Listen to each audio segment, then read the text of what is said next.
Hello. For the one who don't know me, my name is Awad. I'm the Chief Statistician of Palestine.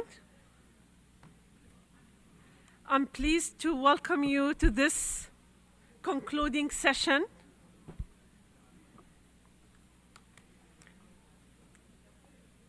Excuse me. Thank you.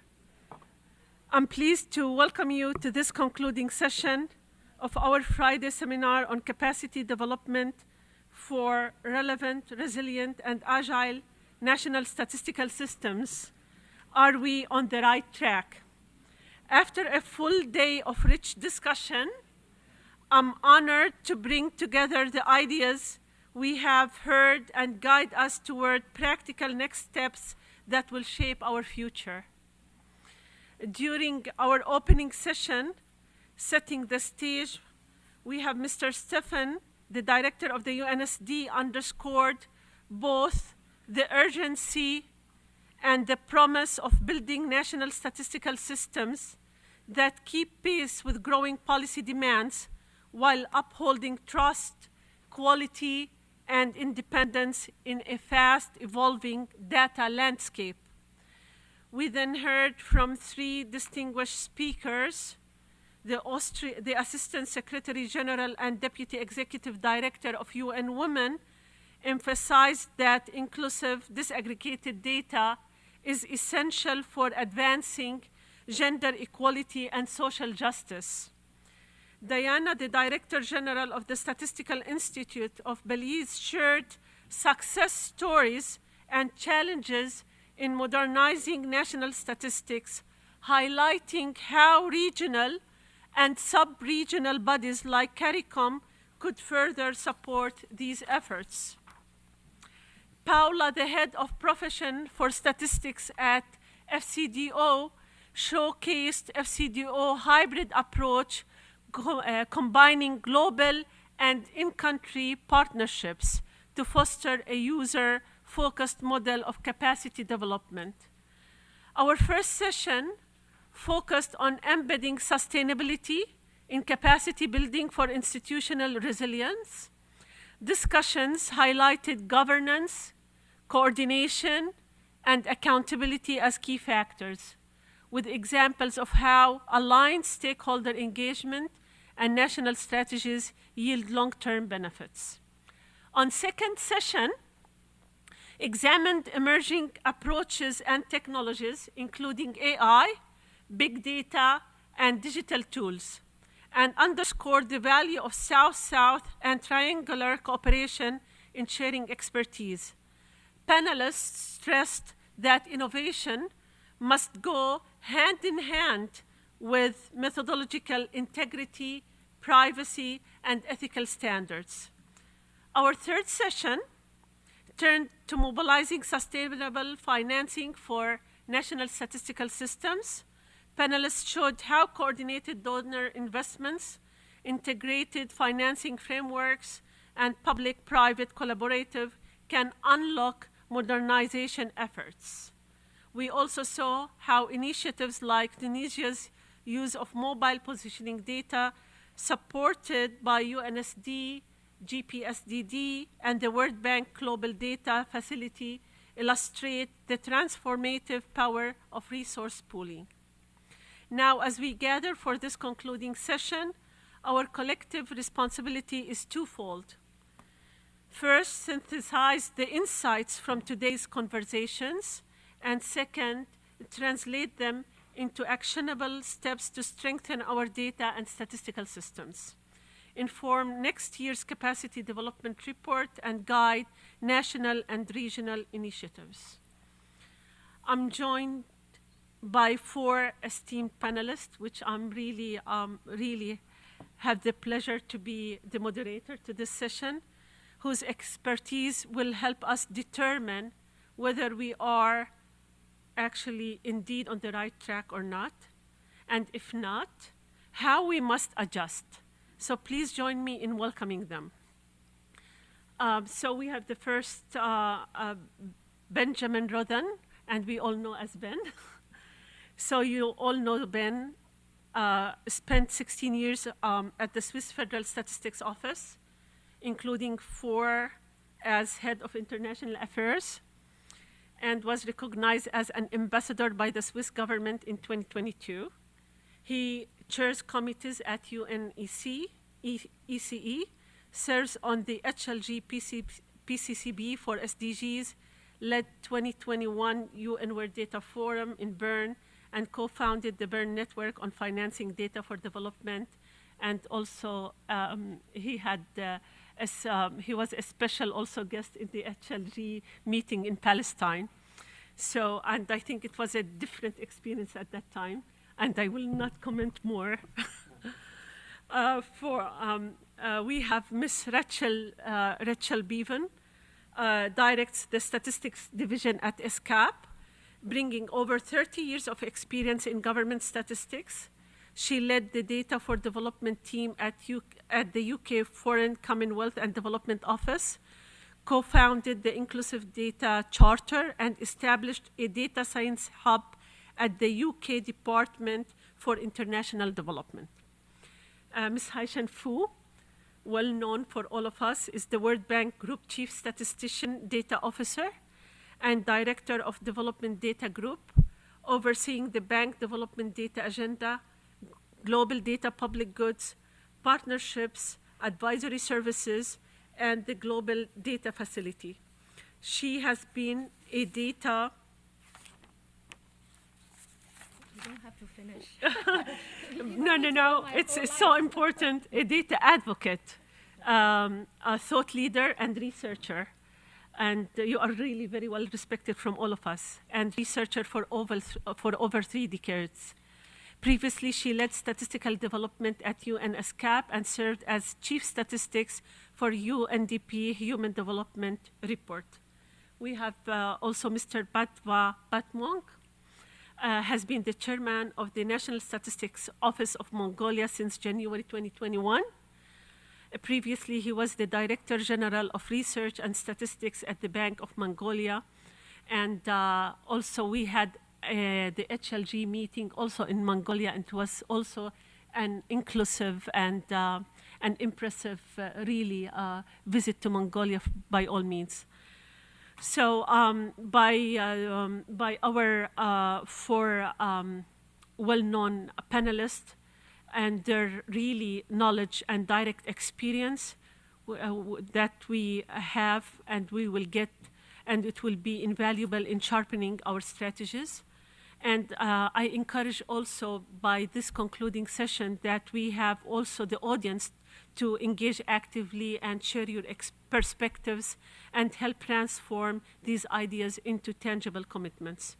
And we're going to proceed by addressing 3 topics: sustainability and institutional resilience, innovative capacity development modalities, and mobilizing sustainable financing. So we will pose a few questions to the panelists, and then we're going to open the floor for discussion for the audience to have your comments and your feedback. And after covering all 3 segments, we welcome also any reflections from the audience on the 2 days takeaways, and wrap up any questions to all 4 panelists. And then we will have the concluding remarks before handing over to our UNSD director for his concluding word. So I can start by the first segment on fostering sustainability and institutional resilience. And I will start posing the question to Rachael about how can we ensure that statistical capacity building efforts are country-led and aligned with national priorities rather than purely partner-driven. The floor is yours, Rachael. Thank you so much, and thank you for the opportunity to be on this great panel at the end of a long session, but really interesting. So I really just want to kind of outline 4 areas in which I think we can make sure that capacity building really is country-owned and aligned with national priorities. So firstly, in order for capacity development really to be country-owned, country-led and aligned with needs, that means we do need that strong engagement with countries. It means we need to spend time with them and actually invest the time to make sure that we understand those needs. That's why it's great to be here this week and we get to see loads of people. But it also really does mean, you know, spending time, but also I think a kind of real recognition we need to listen. So it's about actually making sure as well that what's done is really tailored to each individual country, to their specific needs and priorities. But I think the other thing there I'd say as well is that it really also needs to build on existing systems. So not just kind of coming in from outside, but really looking at what is there already and how we can build on that with the country themselves. So secondly, and I think we've heard a lot about this already actually in the earlier panels, capacity development as well really needs to be holistic and take a system-wide perspective. So effective capacity development, I think, really needs to address challenges at all kind of multiple levels. So we heard this morning about human resource development, but we also heard about the need to be addressing organizational issues as well as the kind of technical operational issues as well. So not just kind of going in at one level, but actually making sure that we're thinking about all of those different levels. I think the other thing when we talk about that kind of system-wide approach as well is that when we're looking at capacity development, it also need to kind of consider the whole of that data value chain, from identifying issues through to actually producing data, but again, really crucially about how data is actually used. So I think sometimes in the past when we've, and certainly I would say this is the case for ESCAP, when we've been working with a lot of countries, we've been primarily focused on really building and producing data and are less focused, I think, in the past on the actual use of the data and engaging users right from the beginning. So I think that's definitely an area we could do more on. I think thirdly, there's that real need as well to balance, when you're kind of doing capacity development, to balance good practices with innovation. And again, I think we've heard a lot about this as well this morning and this afternoon. So we know that in whatever we're doing, we need to make sure that we uphold the fundamental principles of official statistics. Also, when we're kind of working on capacity development, it's important to adhere to national and international statistical standards, frameworks, classifications. But we also need to balance that as well with innovation, recognizing that actually we need to do things differently. We need to kind of be more agile, more flexible, and look for new ways of doing things. And I think what we've seen across certainly our region is that even the very smallest NSOs can actually do a huge amount of innovation. Fourthly, and again, as I've said before, we've heard a lot about this already, there's a real need as well for capacity development to leverage peer-to-peer cooperation and also two-way learning, which I think we've perhaps heard less about. So in terms of leveraging peer-to-peer cooperation, I think we know already there's a huge wealth of expertise out there across countries, but across different organizations, different partners. And certainly as a regional commission, we play a really key role, I think, in kind of bringing people together and trying to foster that knowledge exchange, as do events like this as well. But I think there is that opportunity to look at what more we can do in terms of really building that peer-to-peer cooperation. Last year, I know in ESCAP, we partnered with Malaysia, Department of Statistics and UN Tourism Office to conduct regional training on measuring sustainable tourism. So we're very grateful to be able to do that event actually in Malaysia, but have countries from across the region actually attending. And then similarly, we also did some training with the Philippine Statistics Authority on the use of R for official statistics. So it's really trying to kind of get away from us kind of doing it separately, but doing it with other statistics offices, kind of sharing their direct experience in these areas. And I think that kind of thing, there's a lot more we could do on that. But when I was saying as well, I think there is, again, this opportunity to do two-way learning as well. So when we're kind of working with countries in terms of capacity development, we're also learning as well. So often we might be implementing a new framework. So for instance, but, you know, as we're kind of implementing that, we're also learning. And it's an opportunity to kind of refine the frameworks, but also an opportunity to produce more guidance. And thinking of areas like disaster-related statistics, where we're still very much kind of working on new frameworks to measure this more effectively. So as we're working directly with countries, it's that opportunity as well to really learn about what are the specific challenges. So then we can kind of use that information to feed back into developing new frameworks, new guidance, and sharing that with other people as well. That's just a few key messages. Thanks. Thank you, Rachael. So, Batdavaa, what are the key challenges that deserve emphasis, and how can we translate these insights into practical measures to support NSOs as coordinators of national statistical systems and leading the digital transformation from your perspective? Thank you. Thank you, Ola. So first of all, thank you very much for inviting us to this panel discussion. So reflecting on discussions we had today, and as a representative of the National Statistical Office, I would like to say that we have two types of challenges. One is our traditional role as the coordinator of the National Statistical System, the other one being our role as a part of the greater data ecosystem, which is evolving in this digital transformation. So first, our role as a coordinator of the National Statistical System, the biggest challenge we have is simply our task is enormous. We have to deal and oversee the wide variety of statistics, from like health statistics to environmental statistics like solid waste and monitoring SDG, and our resources is stretched thin, and also most of the time or sometimes we find some institutions which are part of our statistical system lack the capacity or the trained staff to for the data compilation, which we have to focus on, etc.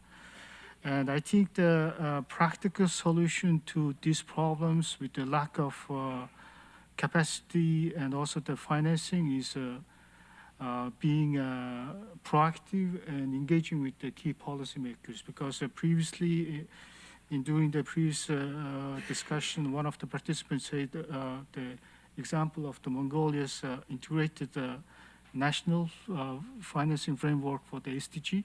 I think this is one of the good examples that we can share, because Mongolia allocates a certain share of the budget for the SDG progress, and on part of this is the data availability and data development. So I think this really is a good example that we can also apply to different national statistical offices, because this makes the data development as a part of the national strategy.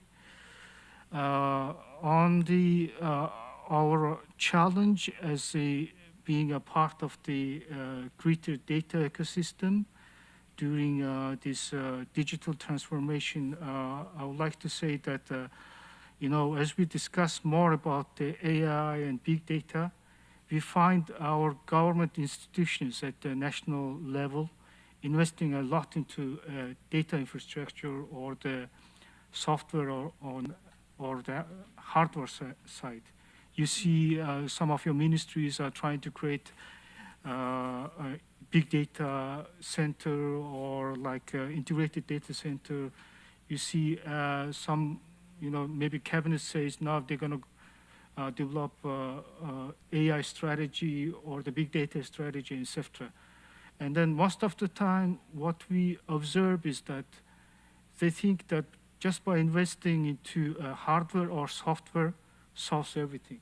But we know, as a statisticians, it can be achieved by just investing into hardware and software. We have to focus on the capacity, because at the end of the day, data compilation involves a lot of human work, right?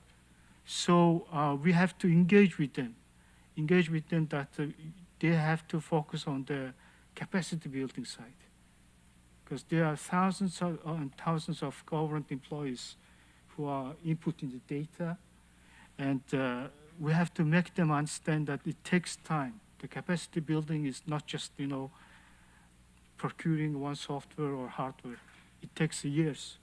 So basically, to wrap up, I would say, my reflection onto this discussion and from my experience is just, we all know it's proactivity and engagement. Like Rachael said, we have to be proactive. And one way to apply is that, we do have this generic law on the national statistics, right?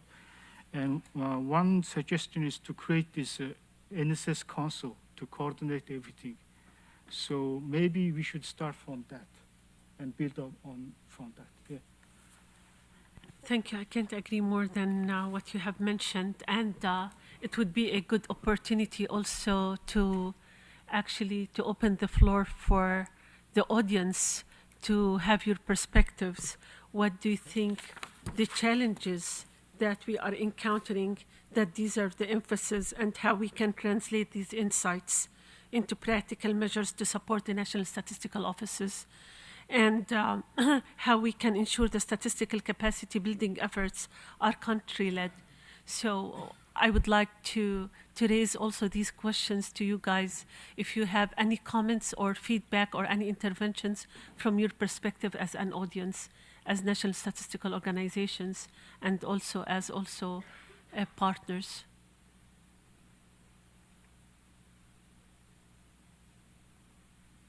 Anyone is interested?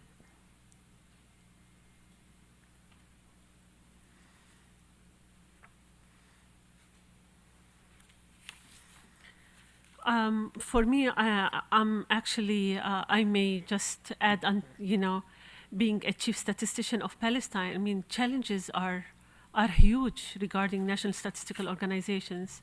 I may mention the funding instability.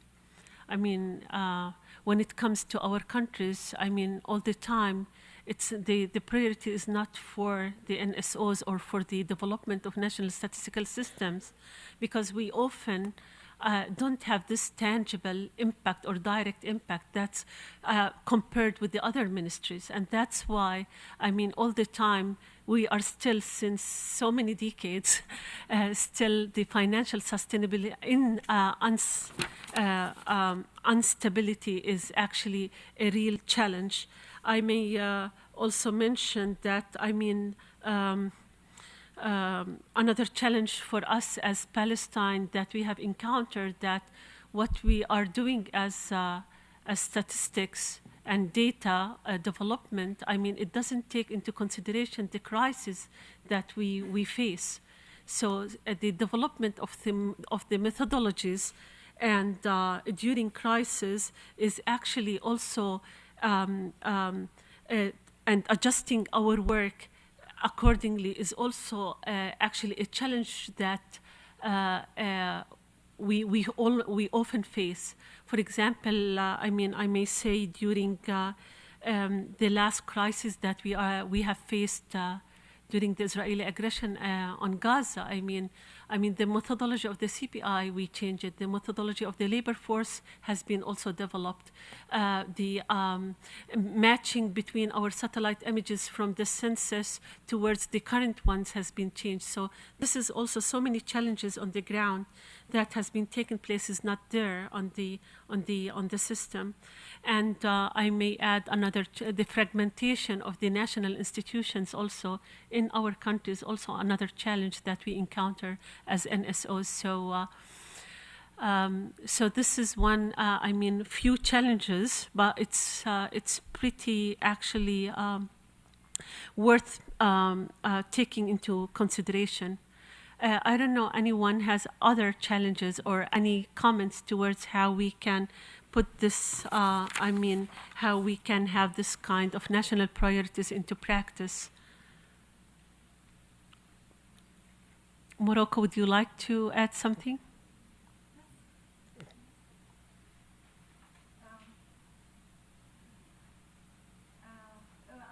Really to thank you for this two-day discussions. It was very rich for us, and we are really concerned by all the challenges raised today. I would like just to say that I'm also very happy that South-South cooperation is more visible in the discussions because this way is very relevant for us in order to find solutions, adapted solutions. We have sometimes similar contexts. So we really use this collective intelligence to find solutions.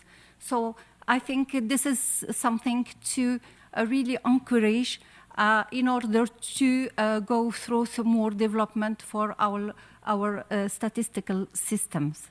Thank you very much. Thank you, thank you.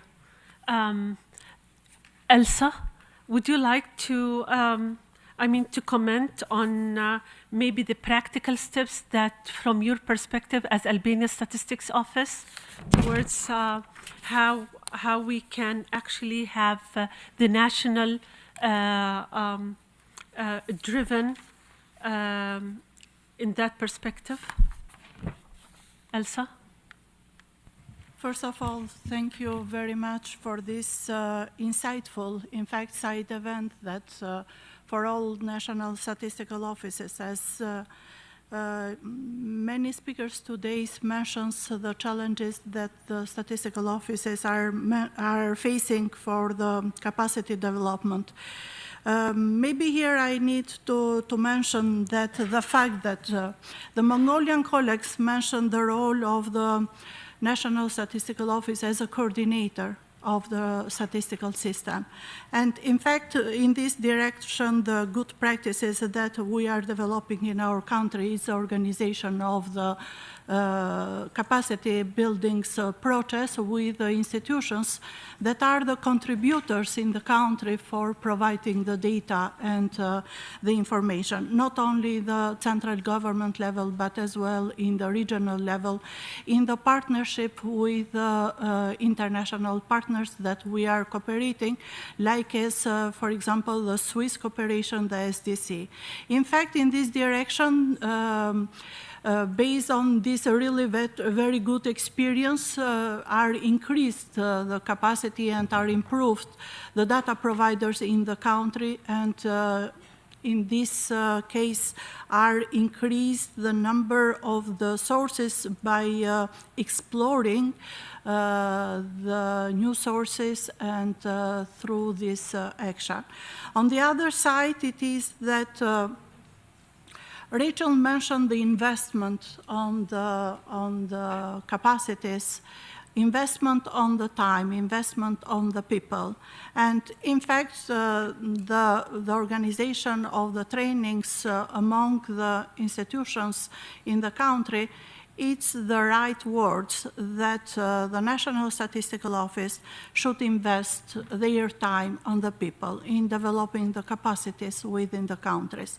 At the end, we mentioned the financing aspect, we mentioned the financing challenges, and here I have to repeat again the partnership with the international organization which has supported the national statistics process in the country. Thank you, Ola. Thank you so much, Elsa. Anyone from the panelists would like to clarify what has been presented? Benny, would you like to add anything? Rachael? Anyone? Okay. Yeah, go ahead. I can't just jump in here because Elsa was mentioning the cooperation between Switzerland and Albania, and I think Switzerland invested in the last 20-25 years a lot of in the cooperation with the statistical offices, but also with other ministries, and I think it's a huge success. I mean, we really can see the impact there. However, and Elsa knows that, I mean, we're also facing budget cuts in Switzerland, and now we stop this cooperation next year. And that's, even though we can really here have a very nice, it's a really impressive story, a success story, but we cannot continue. It's not because of the program wasn't good, just we have to reduce in Switzerland, we have to reduce the number of partner countries. That's it. So sometimes, even though we have a lot of success, it ends. So, but I think that's also part of the game. However, I still have some ideas that we can continue to work, but I'm working on it. But let's see. Yeah, it's important. I mean, because this is being a challenge for all of us. I mean, how this has been cut off and how this, the insufficient funds or sometimes the cut of the budgets reflects a lot the capacity development in our national statistical system. So this will be discussed in the other segments. So I will move to our segment, the second segment about innovative modalities for capacity development. And I will pose the question to Rachael: how can we sustain statistical capacity building efforts so that long-term capacity is genuinely built? Thank you very much. I mean, I think we've heard a lot of these things already, but I'll just kind of touch on a few things just to kind of draw out some of the lessons. I mean, I think firstly, in terms of how we can make sure it's sustainable, I mean, capacity development is very much a process. It's not an event. So as we've just heard, you know, it does take time. It takes time, particularly when you're investing in skills development, but also times in terms of building institutional resilience as well. I think also sometimes we can be almost a little bit overly ambitious, trying to kind of do everything at the same time. So I think it's also good sometimes just to start small, but then to kind of keep building on it. So I think we can try things out, scale things up, but that also helps us, I think, as well to address perhaps challenges as we go on, but also to kind of be willing as well perhaps to change things if perhaps it's not working. We shouldn't just think we've kind of necessarily got the approach right every single time. And as we've just heard from Benny as well, it's also about, you know, sustaining the support over as long a period as we can. But as I say, it's about that kind of process. I think secondly, I think there is a lot that can be done in terms of the sustainability.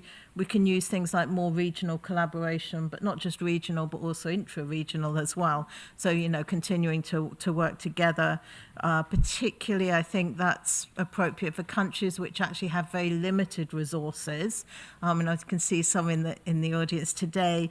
You know, some offices only have, you know, 3 or 4 statisticians. That's not the smallest. The smallest one in our region, I believe, is 2 statisticians. It's never going to be feasible, therefore, that they have, you know, all of the expertise between the 2 of them. So we're going to have to look at different ways. That's about kind of using some of the sub-regional organizations like our Pacific community, who can then provide that kind of backstopping advice. But I think also there's that role as well for other kind of neighboring countries where you can kind of share experience. So you don't have to just build it, you know, as one country, each individually. It's about looking at how we can kind of build it perhaps more collectively and therefore kind of, you know, pool the expertise, share experiences. I think, as we've said already, there's an awful lot more we can do about sharing what is going on and helping one another. Thirdly, I would say as well, in terms of the being sustainable, we need to continue to be agile, you know, always looking for opportunities as well to do things better. And I think, again, we've heard quite a bit as well about that, about being innovative, but also kind of, you know, really accepting that actually we are facing lots of resource constraints, which is challenging, but perhaps we can also see it as a little bit of an opportunity perhaps to take a step back and think about how can we do things differently. Do we need to do, I don't know, perhaps all the surveys that we might be doing separately, or other ways to kind of bring things together, other ways to automate processes as much as possible. And I think we have seen, you know, very much through COVID crisis that actually innovation often, you know, comes out of a time of crisis, as difficult as it will be. But I think that's also kind of an opportunity to do that as well. Thanks. Thank you, Rachael. And you mentioned the COVID and the innovation, and now the AI. It's been now an issue, and now it's here. And I will raise this question to Haishan. how must the AI, this new reality, change the course of current thinking and action to support national statistical systems best, as we can consider it a really big opportunity. What should or even must the international community do to ensure that those furthest behind are not left behind? The floor is yours. Thanks a lot. I won't be honest if I don't admit being asked such a big question is very humbling. Because the world is becoming maddeningly complex, while the digital technology, especially advancement of AI technology and applications, is really at a net-breaking speed. So we're all learning, we're all reflecting, we're all exploring what it meant for us as a community. And through today's discussion, it became very clear. There's a shared sense that National Statistical Office ought to become an integrated whole government national statistical system meaningfully. And also the national statistical system must continue to evolve to become a whole of society data system. So we have that sense, but we haven't yet figured out how to take our next few steps to move towards it. I know that we still have some celebrated approaches that we feel good at, and we continue to talk about how much improvement they have helped over the years. But given what we're facing, the real reality, some of those approaches might pale in comparison to the challenges we're facing, and also might not be fit for purpose anymore. But I would be really foolish or make a fool of myself to pretend here I have any answers.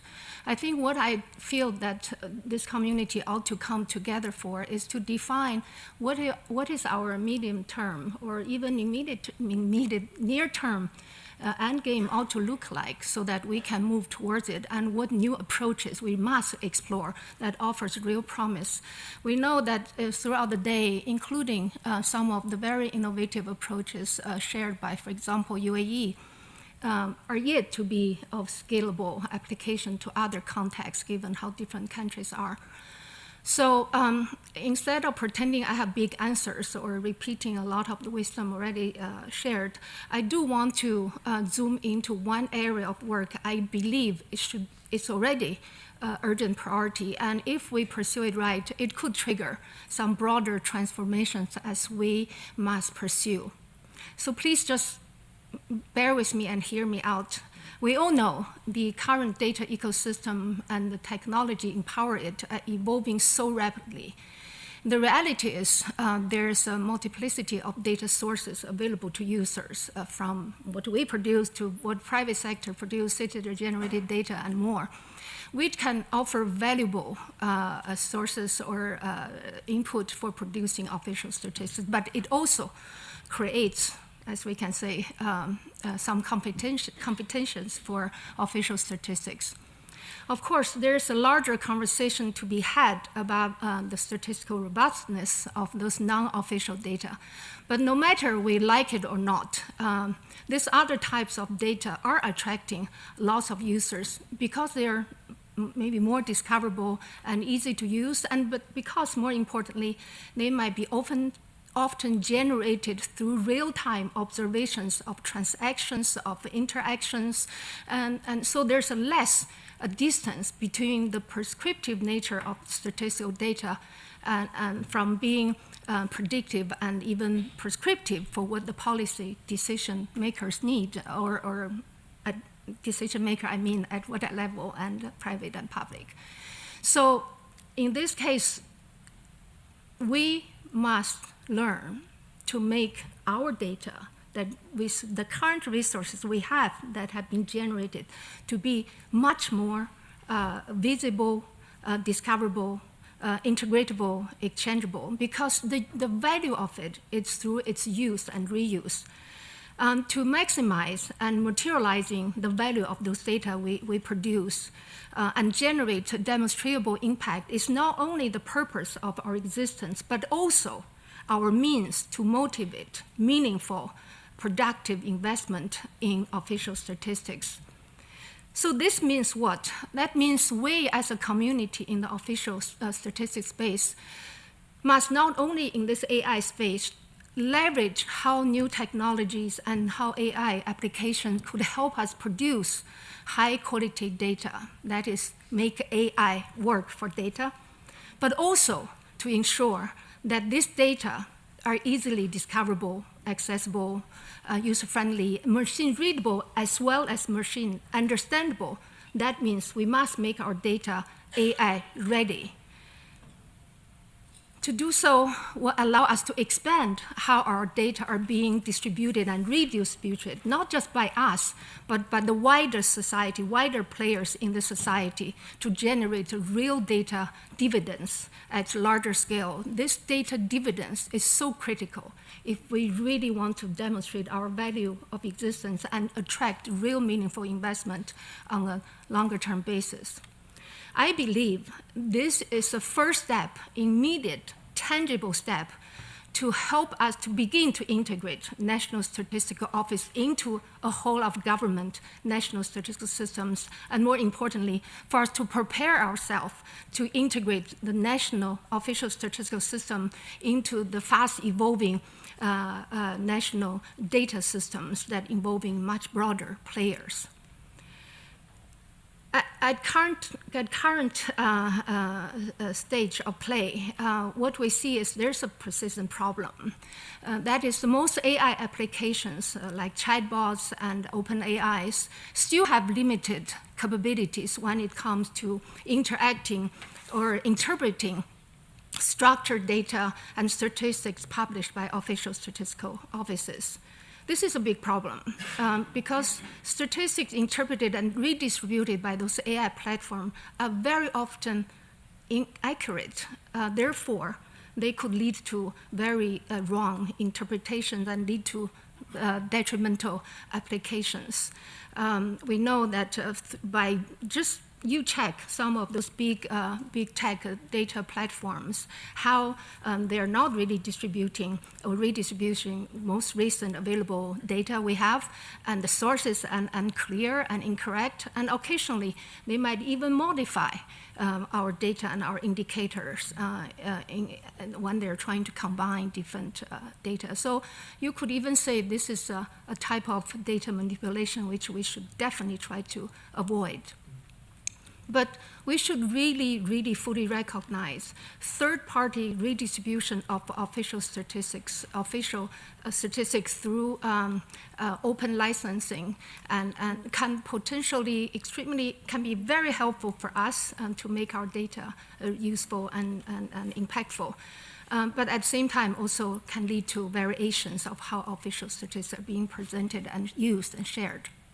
So if we want to really make a case, official statistics need to be sustainably invested and supported, and to play its dual role, we must first and foremost demonstrate the value of our data and encouraging the use and reuse. And by working together with those third-party data redistributors to make sure those data are being integrated into the broader societal use and influence how we influence development processes.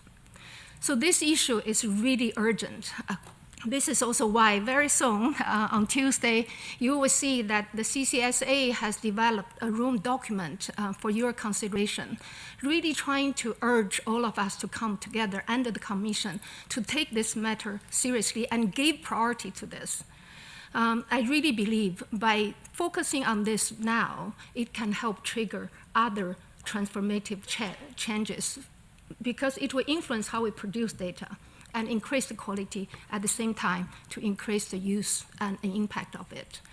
So this is really one thing I want to put forward for our consideration, because we really need urgent collective commitment to support National Statistical Office and National Statistical System to modernize how our data are being curated and being shared, and in short, is whether official statistics are AI ready. And what does this mean? This means we need to make data, our data and metadata, machine readable and machine understandable and can be translated by AI applications into meaningful insight. To do this, I think we should really consider the following few actions. First, all National Statistical Office or National Statistical Systems, to the extent we can influence, should very rapidly adopt metadata standard and best practice of data curation and through existing or new data sharing platforms, including the SDMX. Second, all the National Statistical Office and system should systematically use APIs for data and metadata sharing and exchange, so our data become really integratable with other sources to yield real new insight. Third, all of us should try to adopt technology for data and metadata quality control and optimization, so we are really sharing the best data, reliable data, trustworthy data possible. At the same time, we must also facilitate and advocate for the responsible redistribution of official statistics by third-party players, especially big tech platforms. This means we together should offer clearly defined requirement expectations for third-party data redistribution, providing comprehensive guidance and working collaboratively with them to make sure the broader range of data integrating official statistics will be used widely at different parts of the society. So of course, achieving all of this will require a very coordinated program for modernization and also financing. Of course, we will discuss financing very shortly, but I just want to highlight this is not mere a dream or desire, because IMF and African Development Bank and the bank are already drawing forces to see how some of the metadata standard and tools could already be pilot tested in some of the African countries so that we can really help generate the global public goods and can be used widely for broader national statistical systems. This, to me, is really a tangible step towards the so-called integration within our government and also more broadly with the broader data players in the whole society. So let me stop here. Thank you. And you make it really, really hard to us as NSOs because, I mean, it's really very challenging. It's still a learning journey for us using AI, and each of National Statistical Organization is using it in a different perspective and in different means. And I mean, you were really very well clear, but until the issue of the integration of the official statistics with the different bodies, I mean, we need really more really practical steps towards this. I mean, and I really agree that we have to move really faster in that perspective. My question to Batdavaa, which collective action as Mongolia National Statistical Office could strengthen the resilience and the capabilities of National Statistical Office in line with evolving data needs and sustainable development goals? Thank you, Ola. So from the perspective of Mongolia, I can talk about two initiatives that we see. There's one is being a whole of government approach and the whole of society approach. As we discussed earlier today, we see increasingly find ourselves in a new era where the data ecosystem is evolving, and there's different players than the National Statistical Office entering into the as a part of the government institutions, because we find that in some countries there is different institutions which oversees the data or data infrastructure other than the statistics. And now from our perspective, we really have to think about like how we should engage with the government institutions in developing the national data ecosystem, because we see a lot of government institutions being ambitious about being a chief data steward or the chief data agency, etc. But and most of the time we find that the NSOs, we understand the data more than others. And but the most important thing is we have to be more engaging with them, and then also we have to think about the whole of government approach. For example, we spent a good part of the last year developing a national data strategy together with the Minister of Digital Development. And it kind of creates a strategy where we should be creating a national data governance board as a whole of government approach to deal with the data exchange and data integration.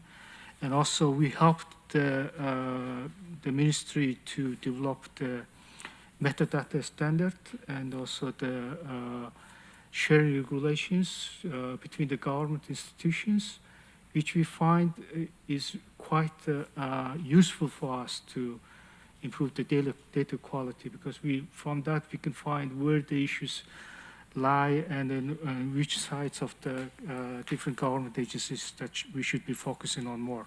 So at the national level, we have to think about the whole of government approach when we deal with the developing an effective data ecosystem, and also at the same time promoting the resilient national statistical system. And another good example is Power of Data initiative by the UN. Last year, Mongolia has expressed its interest to be a part of the Power of Data initiative, because today we heard a lot about the fragmentation, competing different tasks of the different government agencies, fragmentation of the supports of the international agencies in developing the national statistical system or assisting the, developing the NSOs.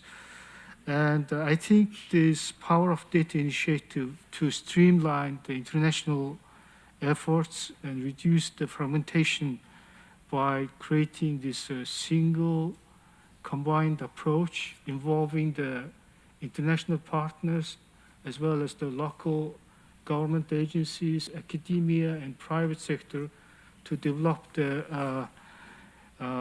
data and statistics for better decision making I think is a quite promising initiative.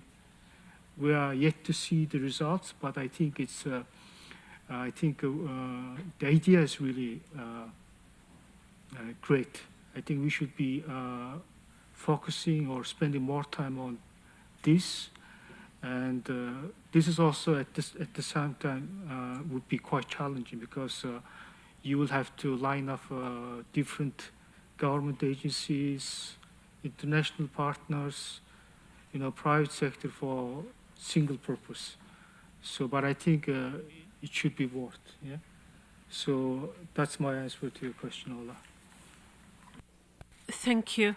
And I mean, before going to the audience, I want to go back to Haishan. I mean, the initiative you were mentioning, working on the World Bank, IMF. I mean, have you engaged the national statistical offices in that? I mean, yeah, sorry. Yeah, no, as I mentioned, the effort to develop metadata standard and metadata editors that could be used for broader range of data that National Statistical Office and the systems produce are in the process of being rolled out.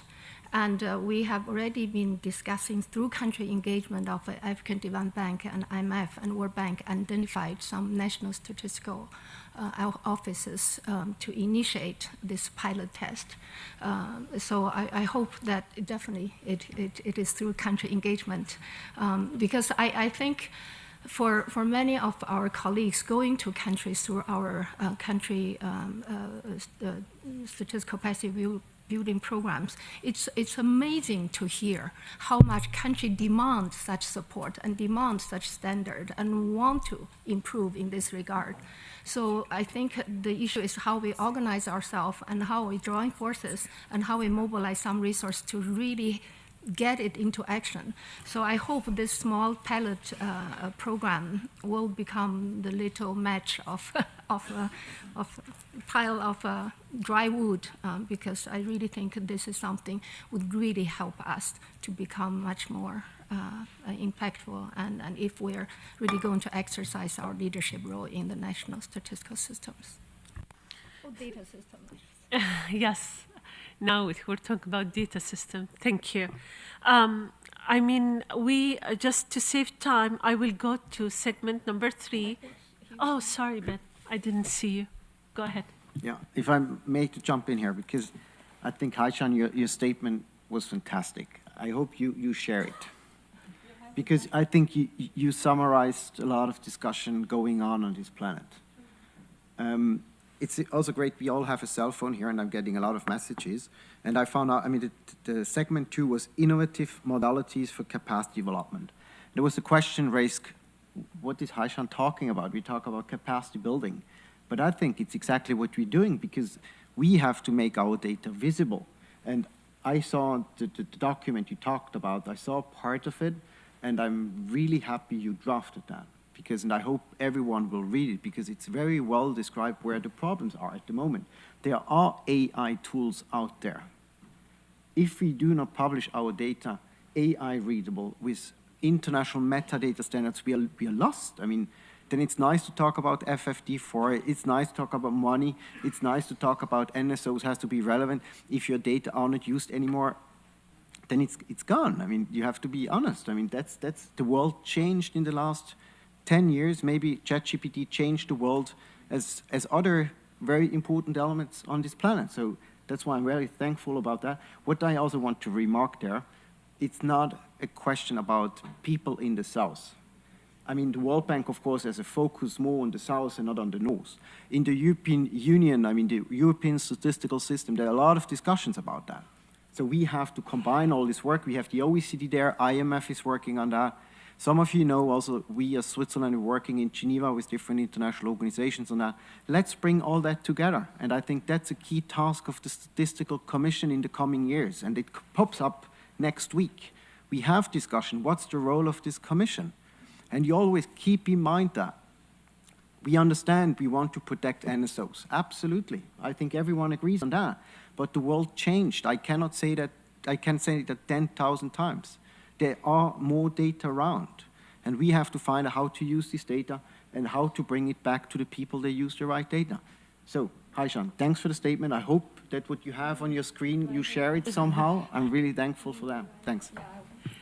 Thank you. And building on what Ben mentioned, so it's not about statement, it's actually an action plan that we want really, because I mean, we all as NSOs, we are working really hard and still a learning journey, and each one from us has, from their perspective, a kind of development and a kind of use, but still it's not really going through integrating the official statistics within the data system, and this is what we are looking for. And that's really, I mean, that's why what I'm saying, I mean, engaging the national statistical offices is so much important, because I mean, combining all these efforts in order really to have this kind of action plan very well clear. And I will call now, I mean, within our concluding session, I mean, how important this has to be raised within our Statistics Commission.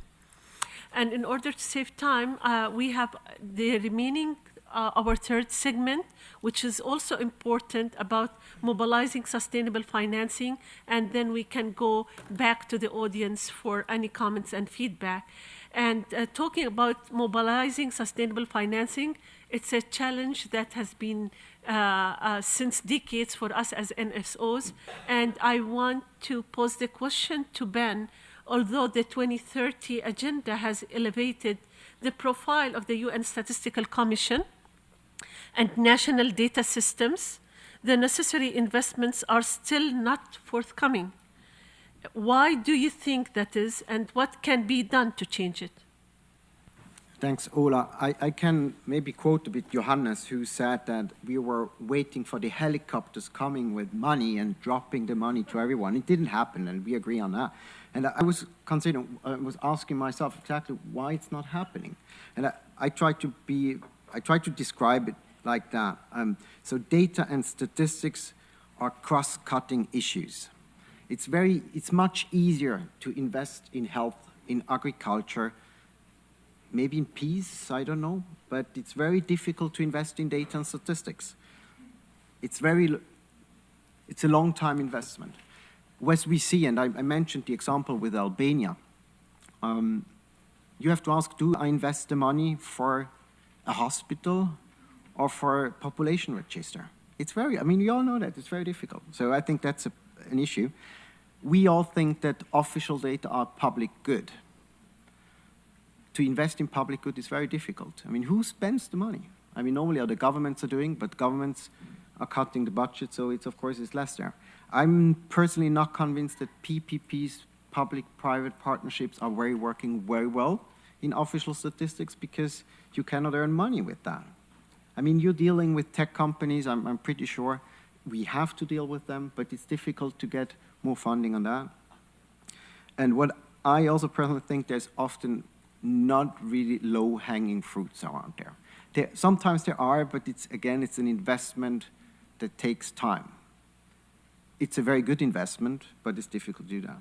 So what we do, the second part of the question, how can we change that?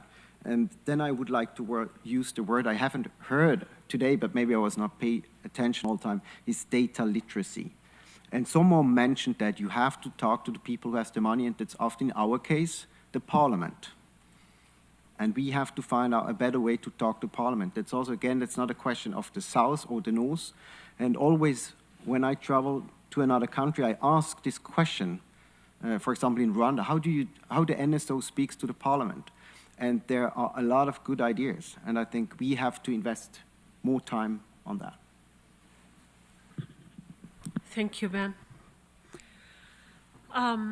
What about you, Haishan? Seeing explicit language supporting data and statistics in the FFD outcomes paper is heartening as we reflect on the last 2 decades of national and international investment and support for data and statistics.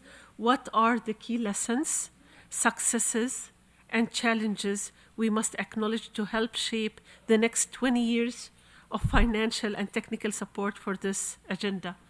That's a tough question. Yeah, I don't claim I have answers to this huge question, but sitting here reminded me just in December, I happened to insert myself at the Asia Pacific Regional Consultation for FDD discussions. I was given 3 minutes and was given a very kind and polite question, but I totally ignored it. I said it's a rarity for a statistician to sit at the table talking about financing for development, so I'd better make use of that 3 minutes, make a big, loud case for why we need to financing for data. You would assume when we're talking about financing for development, that's based on a realistic sense of what's the reality, what's the real challenge is. But if you look at the kind of data gaps that limit our understanding of what's really happening on the ground, it's just heartening. Having said that, I just want to really acknowledge that over the last 10, 12, 15 years, this community commission has really tried very hard and wrestled with this conceptual shift. Remember, before when we sit together, we often talk about negotiating with the Minister of Finance on the cost of doing a census, the cost of doing a whatever poverty survey, the cost and cost and cost. I'm really glad over the last 10 years we have shifted from cost to investment. And I'm also really, really glad next week you are going to be really reviewing, possibly adopting the updated 2025 system of national account. For the first time ever, digital data is being recognized as a productive asset. But we're still facing huge challenge. We're still lousy at evaluating the real value of data, therefore very bad at articulating the returns of investment in data. So we have an ongoing challenge facing us as a statistical and data community. But I'm really glad Sam has mentioned we were able to make the point the FFD discussion can not only position data as a tool for monitoring and as accountability, but rather the real power for really enabling development in its different priority areas. So with that shift, we have a lot more to do to really help change that. How to really motivate, energize investment in official statistics. I made the last point is about how we make our data, even just with limited resource we have, how do we leverage AI to improve the data production process, make it much more efficiently, and at the same time, how to make our data much more used and reused through wider access and integration. Here, I just want to totally acknowledge the real challenge we're facing is for so long, the official statistics are being produced through censuses, surveys, and so on and so forth. Let's just realize, in my mind, I keep on seeing the relationship of data, official statistics, to decision making. There's a kind of elastic gap. It can be easily ignored with the gap of the data we produce, with whatever policymakers could very much likely come in based on whatever consideration, political, economy, or others, to disregard it because it doesn't feed into a real relationship of data directly predict, prescribe, action required, right? So we are facing this real nature of our data. So what will need to change in the next 10, 5, 20, 50 years? The kind of data we produce will be based on digital means and through real processes that will generate that kind of data, not only being descriptive, but being predictive and prescriptive. This is the real challenge we're facing. Unless we can get there, there will be always this reluctance, and especially if we don't really make our data as visible and valuable and used and reused. So I think our challenge is not the marginal tweaking to say, give us a little bit more, but something more fundamental about our existence. It's not about protecting us, but about growing us towards the new means of doing things, and this is the real challenge. My next point I want to say is that this investment is not just about a siloed investment in national statistical offices, in national statistical systems. Moving forward, it's about connected, integrated investment in digital infrastructure. It is in our governance system and in how we're having the leadership and capacity to use those new technology to really significantly improve the efficiency and effectiveness of our data production and data sharing processes. So this is why I'm glad to see that, for example, the World Bank has this Mission 300 huge agenda that is about powering Africa, and by 2030, that 300 million more Africans will have access to electricity.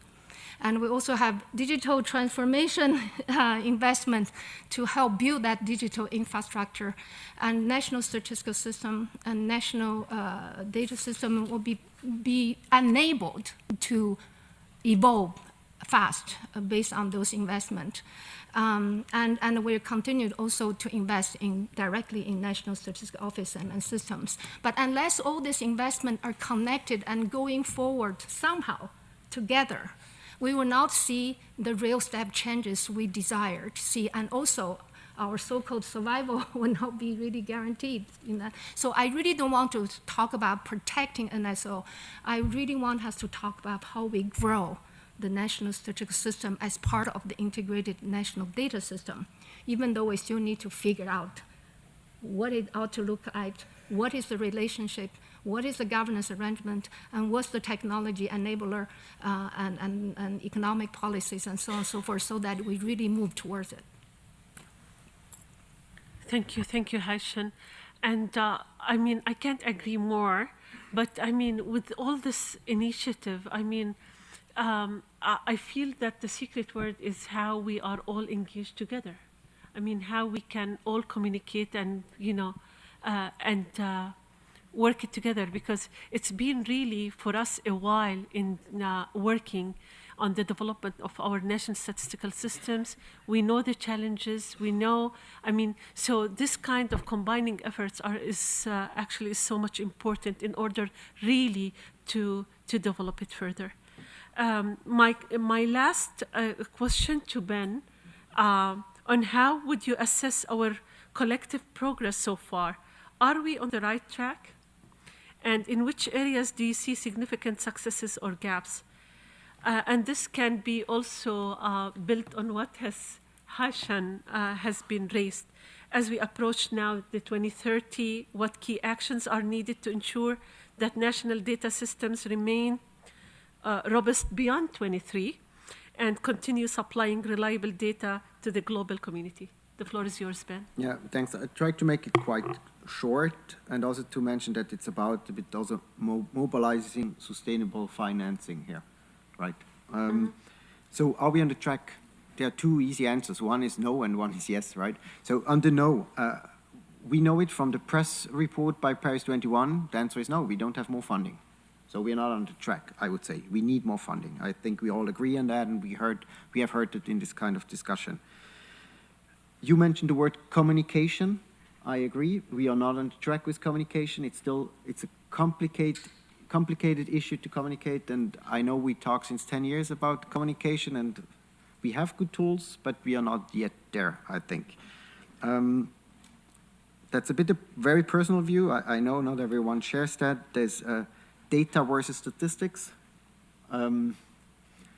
They're different work. I mean, for me, statistics is a product that finally people are using to take good decision, fact-based decision, and the discussion about data, how is it linked, how we deal with that, with all the data out there today. I think we're not on the track yet there to having solutions on that. Where we are on the track is the F54, in my point of view.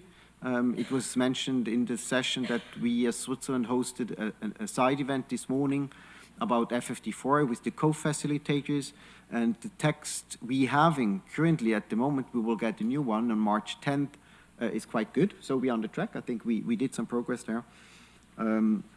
What I also think we should not ignore, since 2015, we have a quite nice worldwide working SDG monitoring framework. We also have to say that we're on track. We have something, a good product that's used. And finally, my last point is that I said data versus statistics, but anyway, we talk about data. So that's, for me, we are on the track, and that's good. Thank you. Thank you so much, Ben. I mean, getting into concluding this session, I would like just to make sure that, I mean, we don't have enough time, but still, if anyone of the audience would like to comment, please. First here, and then second. Sorry. Good afternoon, esteemed parties. I'm sorry. The question I have, well, I have three questions. The first question is, how can countries like Malawi, Zambia, Mozambique, and Tanzania, countries like that, utilize your data, okay, and in capacity building? And do they need a lot of money, you know, to do so? That's my question to you. And then the other thing is, how can we use arts to illustrate statistics? Artists can work together with statisticians so that it can appeal to everyone, all right? And then to the gentleman from Switzerland, I love what you said about, you know, it's not just about money, it's not just about this or that, or about the private partnerships, what do you think will really have the data in the way that you're seeing it really work for countries like I've just mentioned? Matter of fact, for all countries. I hope that made sense. Thank you. Thank you. Next, please. Can you please introduce yourselves? Yeah, good afternoon. My name is Otilia. I'm from Namibia, Namibia Statistics Agency. Thank you for the discussion. I think it was quite interesting discussion. I just wanted to kind of support the idea brought forth by Ms. Haishan Fu, if I got it right. Because I think she have really pointed out what are the critical the national statistical offices in terms of where, or probably I think she, like if I borrow her word, like how do we get our data AI ready? I think she has really pointed out because we metadata and all that, we have been having all that. Maybe not every office, but I think maybe just like the statistics office, we need probably to start assessing ourselves where we are now. We have a lot of data. How that data can be readily available, how can that data can be made AI ready, and then so that we can also again plan for the future, that for the upcoming undertaking surveys, what do we need to put in place so that we are in the right place? I think that's really the question we need to ask for ourselves. And then I thought that's some of the points which you have highlighted, they were quite critical, and then I thought as a statistical community, we need really to engage that, and then also when we come to the country level, each country will probably or probably at the regional level. Because like you are saying, we are not working alone. You have SADC, like in our case, we have SADC, we have Africa as a continent, and then before we go global. And then nowadays, we are also not working in isolation. Our admin data is one of the examples. Like in the case of Namibia, we find quite very expensive to collect the primary data because of the limited resources. But our admin data, they are also not up to scratch how it's supposed to be. And then I thought those are also the ideas we need to think. How are we going to get that ready? That's why you see, like from Namibia, we are also kind of partnering with other development partners, plus also other countries which are advanced in handling the admin data. Like we are working closely with Norway, Statistics Office, plus also ONS in the UK and others, plus also in other African countries. So I just wanted to really just to contribute more and then agree what you have, plus any other, those who have really discussed that. But that also comes with capacity in terms of human capital, and then also capacity in terms of the infrastructure. If we are really to modernize this, I think those are really the bigger area which we need to look into. And then at the end, how do we work together in terms of collaboration? Because we really, I feel that sometimes the funding could be not there, but we might not need much funding because the statistical office, you always have them at a different level. We need to tap on each other. We need to leverage on what is other countries which are already advanced, and then you tap on them. I think probably we don't need even money. We just need to see how best we can collaborate among the National Statistical Office and then tap on the knowledge available. And then where we don't have, how best can we work together? I think that's more or less what I would like you to contribute. Thank you. Thank you. Thank you so much. The last comment from the audience, please. Can you introduce yourself, Dr. Ziad? Abdullah. I am the Director General for Arab Institute for Training and Research in Statistics. I would like to share with you my experience, in fact, in this topic, as I was in the National Statistics Office in Lebanon, and we started a project called the use of big data in official statistics, and it was a successful project. Before starting this project, it was a big debate about why Lebanon, with small resources, conduct such a project. But when we got the WSIS prices, everyone was happy about, yes, we can do it. So the first message I want to say, don't be afraid about the use of big data and data science and data innovation in official statistics. It's not a choice. This is the future. But what is the problem? The most important thing is to understand your problem. Identify clearly your problem. When, for example, during COVID, we don't have any choice to use web scraping to collect data to compile CPI. Otherwise, we have a cut of that time series. In this case, we have a big problem in official statistics. So for that, in official statistics, it's a must. Later on, I became a data scientist in UNSD, in a group called Data Innovation and Policy. How we can, this not for policy, data innovation and policy, how data innovation can serve policy and how policy can serve data innovation. This is a team in the international organization. We are working all together in these topics. And we have in United Nations Statistic Division, we have a team, 9 teams, for about identification of what are the official statistics in terms of big data. We have 4. We have mobile phone data, Earth observation data, AIS, and scanner data. It became official statistics source of data. It's not now a discussion about this. There is a big teams working on this, and we can compile trade statistics and I don't know, price statistics. So it became also something tangible. Also for indicator, for example, like SDGs, we cannot, for indicator like 11.3.1, compile this indicator without using Earth observation data. So it's a must.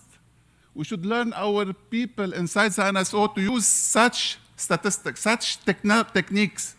So also, now I am in the head of a training center in our region. You cannot imagine the number of staff in NSO who participate in our workshop. Last week we had a workshop titled The Use of Satellite Imagery to Conduct Census Agriculture. Everyone, if you look to the feedback from NSO, yes, we need, like, please continue to do such training. So for that, what I want to say, when you want to automate any system, there is 5 components, 4 technology and 1 human resources. Give to the institute the right solution in terms of software, hardware, network, and data, and train the human resources, the 5 components, on these technology tools. It's a must also.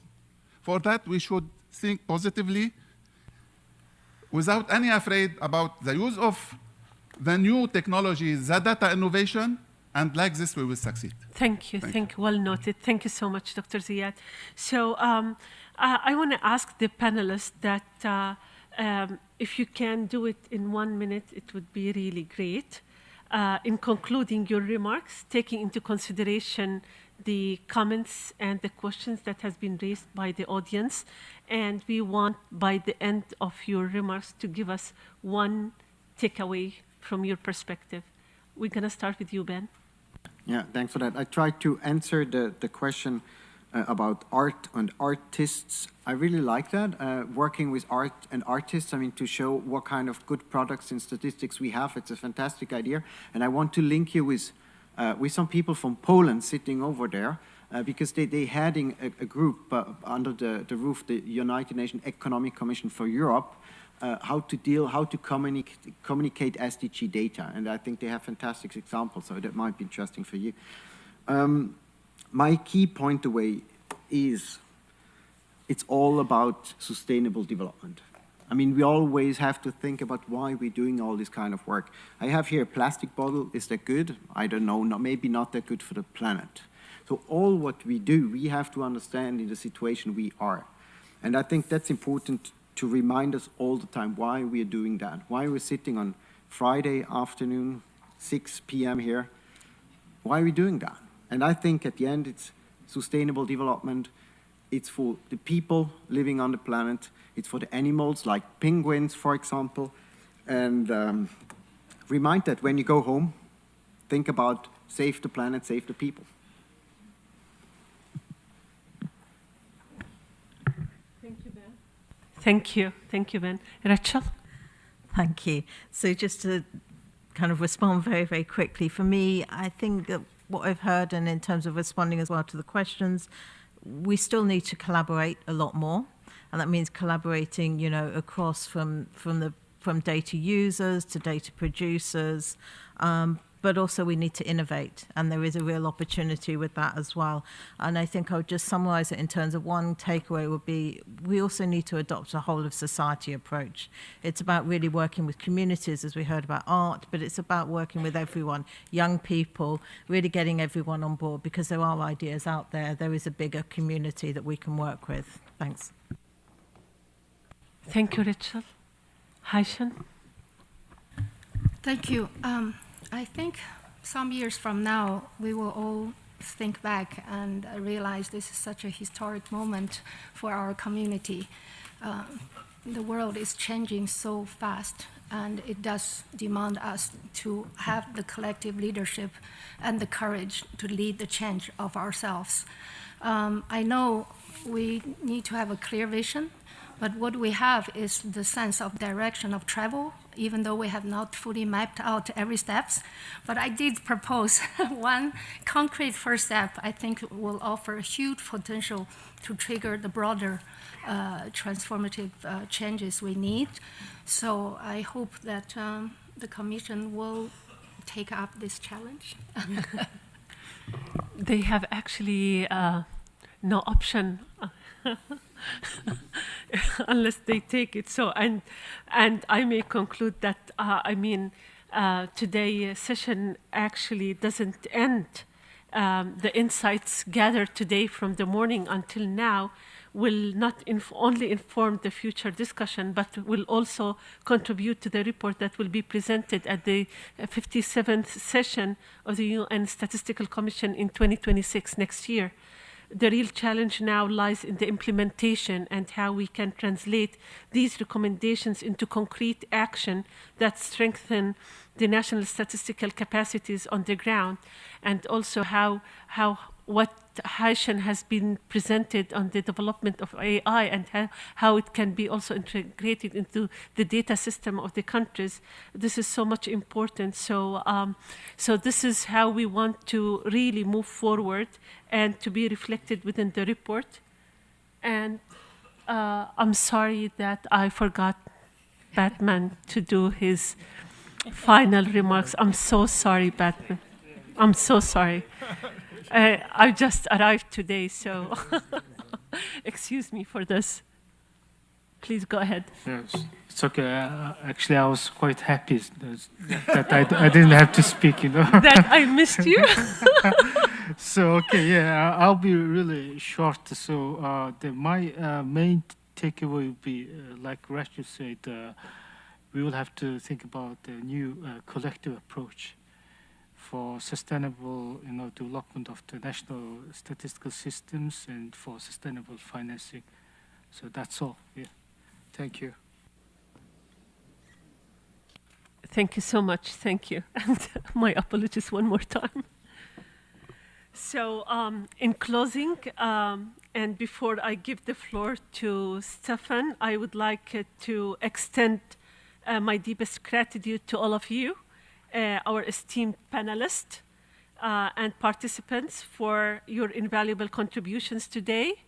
Your insights, experiences, and recommendations have helped really shape a vision for more resilient, agile, and effective national statistical system, and also extend my appreciation to UNSD and also to Gabrielle and all partners who made this seminar possible. As we leave here today, let us carry forward the momentum generated in this room. Let us work together across governments, development partners, and the international statistical community to build the statistical systems our countries need for evidence-based policymaking and sustainable development. The path ahead is challenging, but it's still, as Rachael mentioned, is also an opportunity. With collective commitment, we can ensure that no statistical system and hopefully no one is left behind. So thank you all, and we look forward to see many of you again at the next UN Statistical Commission. And I will actually hand over now to Stefan for his final concluding remarks. So the floor is yours. No, thank you very much, Ola, and for all of you. Very briefly, at the end of a long day, remember we started with this really colorful presentation here this morning? That was fantastic. I mean, I wrote down data are alive. And when I look into this room, you will forgive me these days, I very often think about what is the UN. And the UN, for me, primarily is a big room like this one, where people come together and that can work together and have to work together. And there are a lot of good people here in this room today. And I think that's a wonderful start, and I really wanted to thank you for that. I can immediately be a little bit less friendly and threaten you and saying no good deed goes unpunished. That's my previous director taught me that.